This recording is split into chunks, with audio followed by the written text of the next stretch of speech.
Thank you very much. Good evening.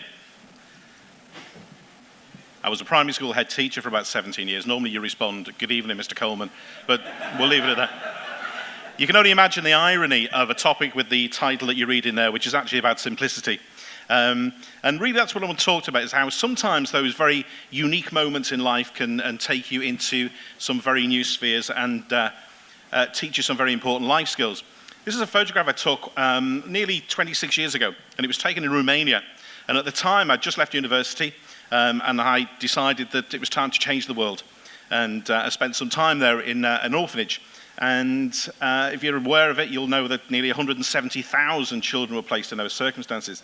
My life changed from that point onwards. It didn't really change the kind of things that I sort of expected or valued. But what it did do was teach me a really important life lesson in terms of recognizing the value of the simple things in life. The photographs that you see to the left here were taken in Dharavi in India, and I was fortunate about 10 years or so ago to be invited to do some work there with the British Council. Now, it's very easy when you look at places like this, the slum areas of Mumbai, to be really kind of negative and to begin to, I suppose, sort of think about it in quite derogatory terms. The reality is, in places like Dharavi and on the streets of India, actually, there is an awful lot really, really positive and really good. Dharavi, for example, although it has a population of just over 1 million who live in what we would describe as potentially abject poverty, actually has very little crime, in fact, pretty much none at all. Community is a real strength. People support each other and look after each other. And so one of those kind of key messages are that it doesn't matter where you are.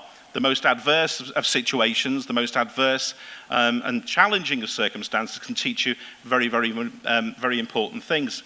And I said before that life is very much lived on the streets there. And that doesn't mean that people are always living physically on the street, but that's where things happen. That's where people engage with each other. That's where community really happens. But of course, there are challenges. Photographs, for example, here that show us on the railways of Mumbai. And interestingly, I was reading some facts that last year alone, some 22,000 people were killed on Indian railways. Now, that wasn't because they were actually at the trains as a result that had major incidents or accidents. It was actually people crossing the railway lines. So there really are very, very many sort of challenging circumstances and situations. So how do you take all those things and turn it into something? Well, about 4 years ago, I set up some work with a group of schools in the slum areas of India. And this is in a place called Nanded, which is in Maharashtra. And the photographs here show you some of the young people that we've been working with. And I have to say I've been truly inspired by the expectation, the enthusiasm. Now, given the fact that actually 40% of India's population is actually, 40% is under the age of 16, that's quite a challenge in itself. But what it does do is it shows us quite significantly the potential for the future. Now, that doesn't mean to say that life's easy. It certainly isn't for most of the children who live there. And yet, what they do bring to us, despite those many challenges and in those circumstances, what they do is give us a real sense of optimism. I don't know if any of you are familiar with, a couple of years ago, the UNICEF produced a report about happiness in children, and it showed that actually British children are pretty much the most miserable children in Europe. All right, now, for those of us who work with them, that's probably not much of a surprise in any shape or form. Interestingly, despite the many challenges that we actually find in communities such as this, actually happiness levels in India are extremely high. Now, that doesn't mean to say that, of course, the people are happy with the poverty, and that means to say that in any shape or form that they are happy with their lot and they don't want to improve things. Of course, that's certainly not the case. But what we've realized in those circumstances, what I've certainly learned, and one of those key lessons from those journeys that I've undertaken, is that a happiness comes in many, many forms. One of the things that's a real strength in the communities that I've been privileged to have worked with voluntarily over the last few years is to begin to recognize that actually family and community are really, really important. And that's one of the lessons. I live in Southport. Now, for those of you who know, if you've never been there, I'm sure one or two of you have, it's just, well, there's lots of scooters, mobility scooters mainly, and lots of old people who live there.